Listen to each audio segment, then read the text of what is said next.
Every now and again, a companion turns up who brings about change on more than one occasion. Hello, Sarah Jane. Sarah Jane Smith is very unique in that she had been a travelling companion of the Doctor for several years. She'd been with him when he was the third Doctor and the fourth Doctor. And then, years later, Russell T Davies, the writer, had brought her back. Action. Doctor! Oh my God, it's you.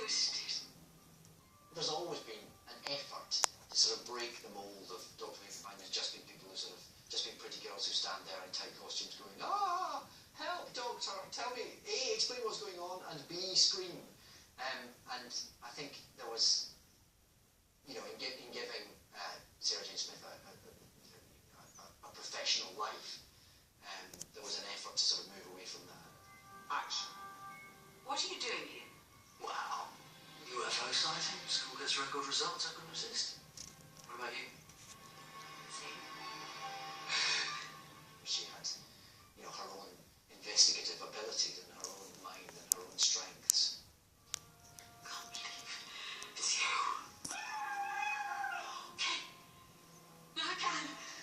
When Sarah Jane came back into Doctor Who, that was one of the most glorious fan moments for everybody. I'd grown up watching Sarah, played by Liz, and suddenly there she was, part of my gang. It was heady and slightly bizarre.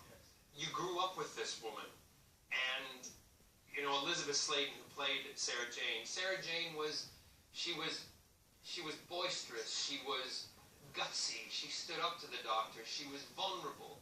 She was put into situations that, you know, those of us as companions look at and go, wow. And we learned something from her.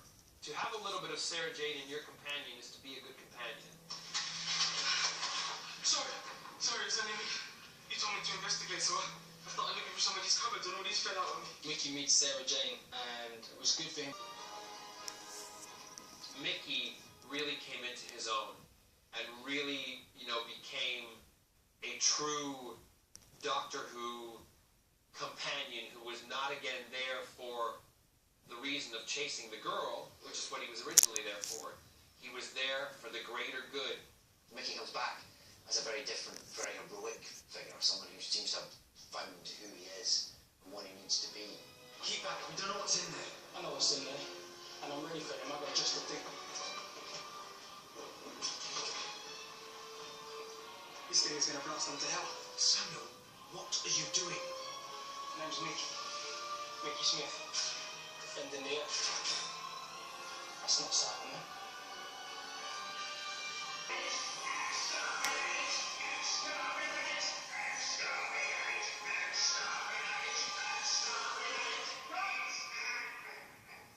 What it enabled was the character to go on this journey that ended For the good of the planet, for the good of humanity. It wasn't about himself. It became about something bigger. And I've hit on it again. That's what makes the companions brilliant. They realize they're there for a bigger purpose. It's people's lives that he's putting at risk. And Rory is there to tell him. That's what the beauty of a companion is. A companion that can teach the Doctor something about himself without directly letting him know that they're doing it. That is a good companion. The Doctor really needs his companions. They're as much a part of his life as his TARDIS. He can't save the universe without them.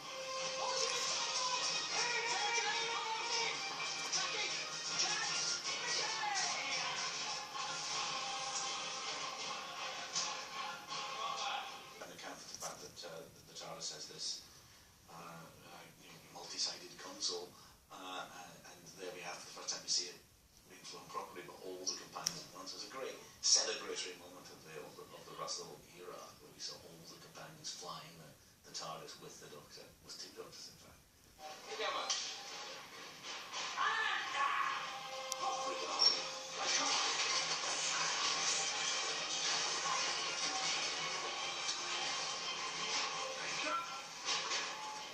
I hear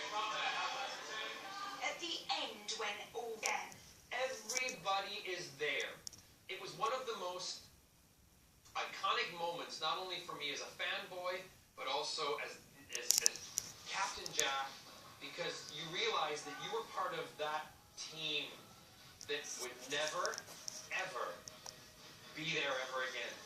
We were all there around the TARDIS, doing our individual bits to help show how we all are parts to one big machine when it comes to the Doctor. Okay, keep that down, keep that down. Mickey, how you doing? Go on. It's not just about monsters anymore. It's not just about the time travel anymore. Although it's a huge part of it still, it's about the relationships and the character building of those people. We're gonna fly planet Earth back home. Right then. Off we go.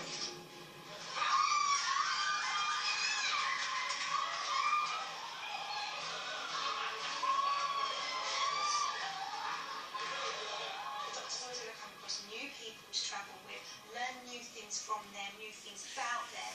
But it's always nice every so often to remind the audience that there's a reason for that. It's not just because he gets bored and wants to move on. It's because all these people have something to offer in their own way, and equally